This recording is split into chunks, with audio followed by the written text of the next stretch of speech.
Everywhere in the world, we can observe and be touched by acts of kindness. People from all walks of life, faiths and cultures extend themselves beyond the call of duty to help others unconditionally. Through their noble deeds, humanity as a whole is elevated.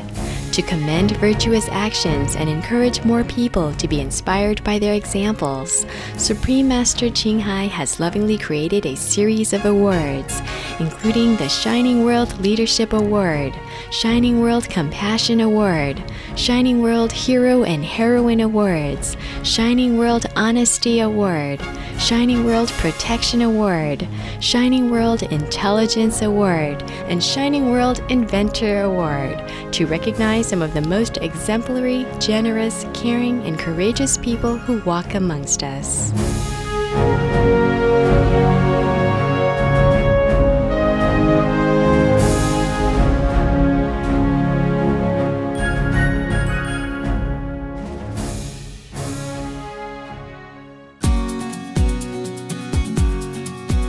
Save animals in crisis.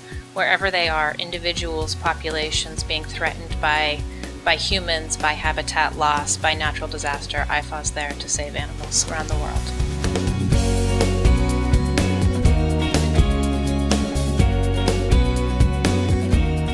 Starting out from just a small group of concerned local community members who reached out to stop the cruelty of the commercial hunt for whitecoat baby harp seals on the eastern coast of Canada in 1969, the International Fund for Animal Welfare, or IFAW, has now become one of the world's leading international animal welfare organizations. Hi, my name is Kate Atema. I'm the director of our worldwide companion animal, dog and cat protection projects here at the International Fund for Animal Welfare.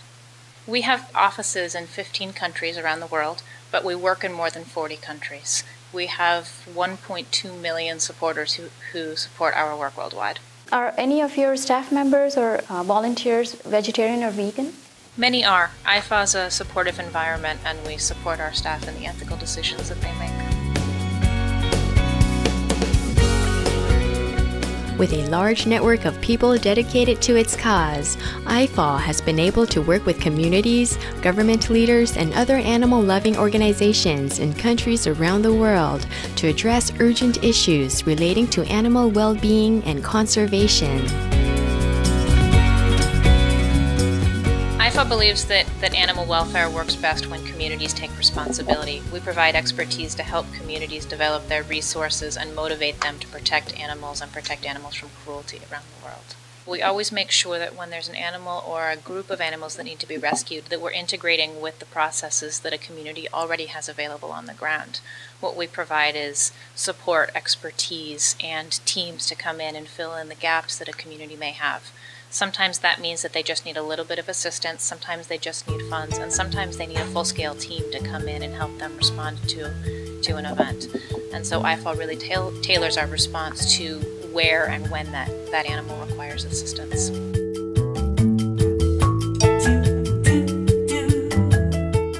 Since its founding, the International Fund for Animal Welfare has initiated programs to aid whales, elephants, dogs and cats, tigers, and many other animals. The group goes to countries hit by disasters such as Haiti, which experienced a devastating 7.0 magnitude earthquake in January 2010. In the year following the quake, approximately 68,000 dogs, cats, horses, cows, pigs, goats, and sheep have been treated for injuries or vaccinated to safeguard them from anthrax and other diseases by IFAW staff and volunteers. We work hands-on to protect animals in emergency situations, in crisis, man-made and natural disasters. We also protect populations of animals and their habitats from cruelty and devastation. How do you prioritize the rescue missions? Well, we divide our work into 6 programs. Dog and cat protection programs in primarily developing communities around the world where they don't have a lot of access to veterinary care.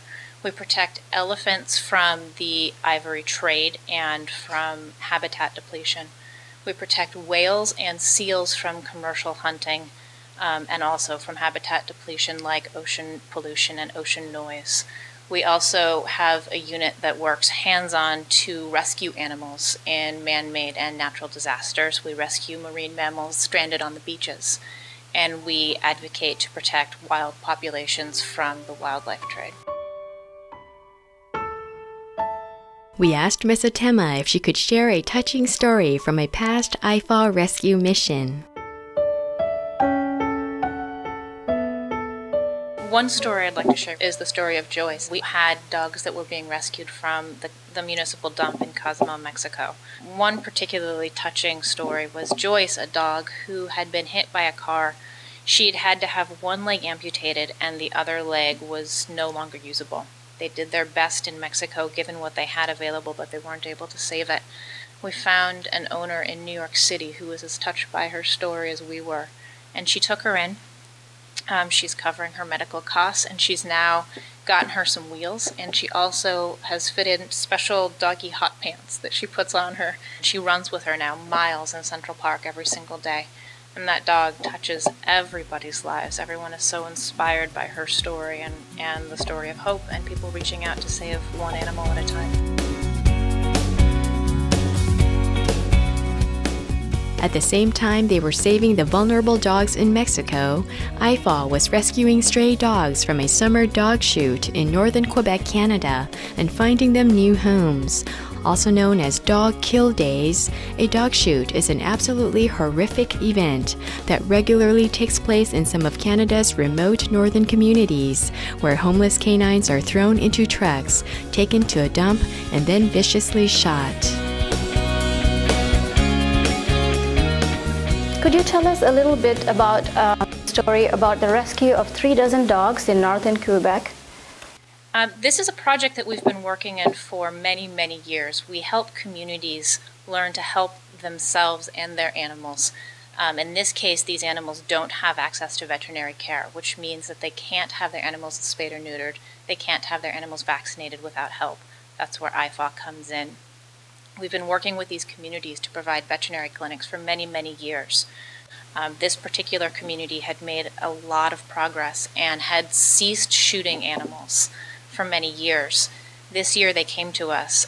Some community leaders said that unfortunately the council had decided there were again too many dogs, and unless someone was able to help, those animals would be shot. So IFAW stepped in to help. So currently where are the animals now? So the animals are in Canada as well as here in the United States. A number of groups heard about what we were doing and offered to help us. Rescue groups across Canada as well as a shelter in the outskirts of New York City agreed to take a number of those animals, and a volunteer who has an airplane actually helped fly a number of those animals down for us.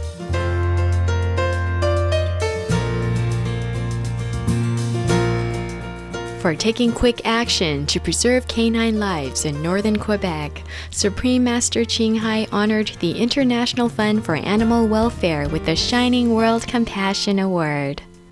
Kate Atema received the Splendid Crystal Award plaque on behalf of Fred O'Regan, president of IFAW, and also accepted a beautifully framed letter of thanks sent by Supreme Master Ching Hai. The following is an excerpt from the letter. Dear Mr. O'Regan, it is with great pleasure and gratitude that we present to the International Fund for Animal Welfare the Shining World Compassion Award. This award is presented in recognition of your humane efforts to care for and protect animals, and for your selfless devotion and boundless love, which brings hope and brightens the lives of so many precious beings. On becoming aware of the imminent call, your organization supported the members of this isolated community with great sensitivity and expertise in helping them find a unique workable solution that would address their safety concerns. Encouraged by your compassionate guidance and assistance, they even found the money to employ a veterinarian to prevent the problem from reoccurring. Bravo, IFAW! Your diplomatic and loving efforts are sure to reap a multitude of benefits and blessings for the dogs, their new caregivers, and the Inuit people. Thank you, and may heaven bless you abundantly. For empowering communities with kindness and respect, for protecting the animals, for being their voice, and for your inspirational and dedicated example of love in action, we hereby applaud and celebrate the outstanding deeds of President Fred O'Regan, staff, volunteers, and the warm-hearted supporters of the International Fund for Animal Welfare. With great honor, love, and blessings, Supreme Master Ching Hai. Along with the award, Supreme Master Ching Hai gifted her #1 international bestsellers, The Dogs in My Life, The Birds in My Life, and The Noble Wilds, as well as her poetry book entitled Pebbles and Gold. In appreciation of their loving endeavors, Supreme Master Ching Hai donated $10,000 to the group for veg food and medical care for the dogs.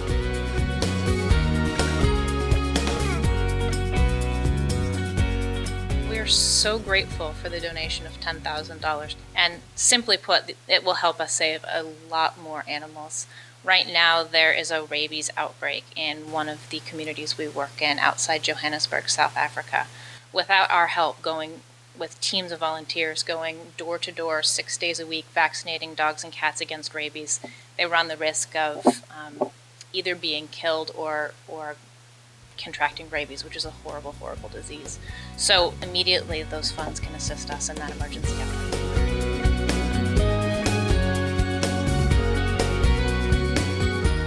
Once again, our deep gratitude, Kate Atema, Fred O'Regan, and all other International Fund for Animal Welfare staff and volunteers for saving and protecting animals across the globe.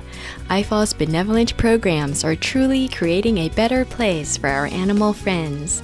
And may your fine work continue in the years ahead with all of heaven's blessings. For more details on the International Fund for Animal Welfare, please visit www.ifaw.org. Kind-hearted viewers, thank you for joining us on today's program. May each and every one of us contribute to peace on our magnificent planet by practicing compassion daily.